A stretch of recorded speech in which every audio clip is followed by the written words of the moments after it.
एक दिन बुद्ध के पास एक महिला, उसके पुत्र की मृत्यु हो गई थी। उसका पति भी उसे पहले ही मर चुका था। संतान के मरने पर वह पागल सी हो गई थी और वह अपने मृत बच्चे को लेकर बुद्ध के पास पहुंची। महिला ने रोते हुए कहा कि तथागत, मेरा बेटा मेरे जीवन का एकमात्र आधार है। अगर ये ना रहा तो मेरा जीवन व्यर्थ है। कृपा करें इसे किसी तरह फिर से जीवित कर दीजिए। बुद्ध ने कहा, ठीक है, मैं तुम्हारे छोटे बेटे को फिर से जीवित कर दूंगा, लेकिन तुम्हें पहले मेरा एक काम करना होगा। तुम गांव में किसी ऐसे घर से एक मुट्ठी भर अनाज ले आओ जहां किसी की मृत्यु ना हुई हो।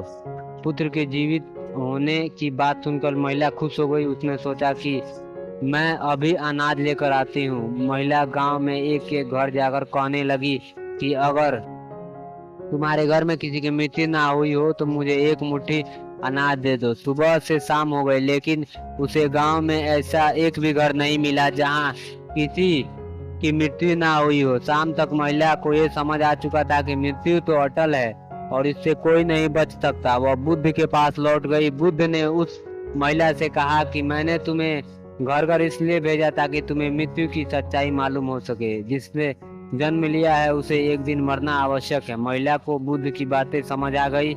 उसने बुद्ध से दीक्षा ली और उसे जीवन में शांति आ गई।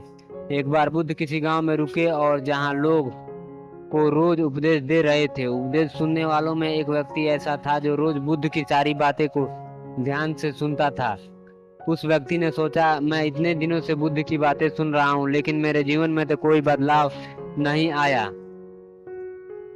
उसने बुद्ध से कहा कि मैं कई दिनों से आपकी बातें सुन रहा हूँ, लेकिन मेरे जीवन में अभी तक कोई बदलाव नहीं आया। आप ही बताइए, आपके उपदेश सुनने से मुझे क्या लाभ हुआ। बुद्ध ने उस व्यक्ति से पूछा कि यदि तुम कहाँ रहते हो। व्यक्ति ने जवाब दिया, मैं श्रावस्ती में रहता हूँ। बुद्ध ने फिर पूछा, यहाँ से श्रावस्ती की दूरी कितनी होगी और आने जाने में कितना समय लगेगा। उस व्यक्ति ने दूरी बता दी और आने जाने का समय भी बता दिया। इसके बाद बुद्ध ने फिर पूछा, आना जाना कैसे करते हो। व्यक्ति ने कहा कि मैं कोई ना कोई सवारी लेता हूँ। इसके बाद बुद्ध ने फिर कहा कि एक बात बताओ, क्या तुम बैठे बैठे वहां पहुंच सकते हो।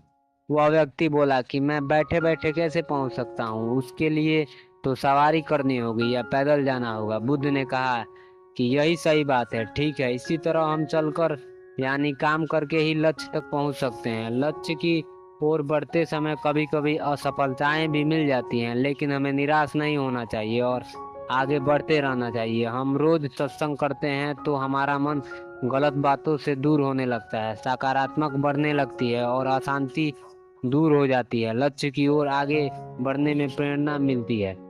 एक दिन बुद्ध एक व्यक्ति से पूछा, मैं ध्यान करता हूँ चाहता हूँ, लेकिन ध्यान करने बैठता हूँ तो मन में अलग अलग विचार आने लगते हैं। बुद्ध ने कहा, फिर से कहिए, आपने जो अभी कहा। उस व्यक्ति ने वही बात फिर से कही।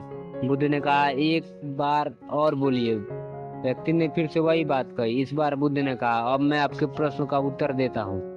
मन में विचारों का अभाव का नाम ध्यान है। मन का भोजन विचार है और जब हम मन को उसका भोजन यानी विचार देते हैं तो मन ध्यान नहीं लग पाता। बुद्ध ने अपनी बात 3 बार दोहराई। उसके बाद वहां बैठे लोगों ने बुद्ध से पूछा कि आपने इस व्यक्ति के प्रश्न 3 बार क्यों पूछे,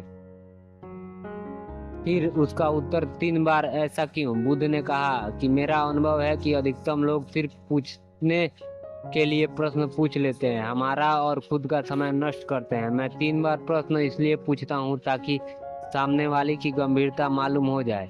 पूछने वाले को भी अपने प्रश्न के मामले में गंभीर रहना चाहिए और प्रश्न के उत्तर भी तीन तीन बार दिए हैं ताकि मेरी बात सामने वाले व्यक्ति को अच्छी तरह से समझ में आ सके। मेरी बात है कि इंसान अपने विचारों को अगर ज्यादा संकल्प और नियम से रहे तो अपने विचारों को रोक सकता है। बुद्ध की इस कहानी से हमें ये सीख मिलती है कि हमें अपने विचारों पर नियंत्रण पाना चाहिए तथा हमें जीवन में कभी भी हारना नहीं चाहिए। हमेशा